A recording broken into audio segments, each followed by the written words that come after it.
சென்னையில் குடியரசுத் தலைவர் வருகையொட்டி பாதுகாப்பு பணியில் ஈடுபட்ட கோயம்பேடு உதவி ஆணையர் சரவணன் உயரதிகாரியிடம் வாக்குவாதத்தில் ஈடுபட்டதாக கூறப்படும் நிலையில் அவர் காத்திருப்போர் பட்டியலுக்கு மாற்றம் செய்யப்பட்டுள்ளார். இதுகுறித்த மேலும் விவரங்களை செய்தியாளர் கதிரவன் வழங்க கேட்கலாம். கதிரவன், வணக்கம். மேலும் சொல்லுங்க.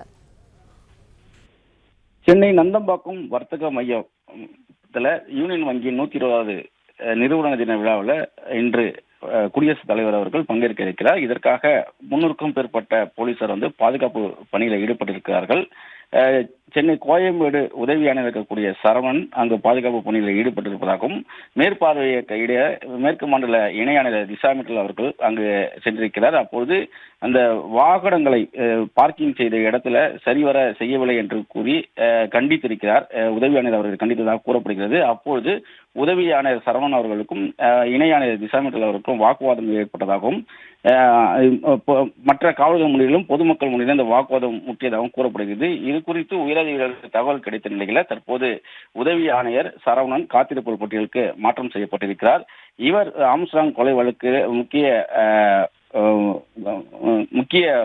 பங்காற்றியவர். இவர் தலைமையில் தான் அந்த விசாரணைகள் நடைபெற்றது. தற்போது இவர் இந்த வாக்குவாதம் நடத்தியதாகவும் உயரதிகாரியிடம் ஒருங்கிணமாக நடந்து கொண்டதாக கூறி அவரை காத்திருப்போர் பட்டியலுக்கு மாற்றம் செய்யப்படுவதாகவும் கூறப்படுகிறது. இது காவல்துறையினர் மத்தியில் ஒரு பரபரப்பை ஏற்படுத்தியிருக்கிறது.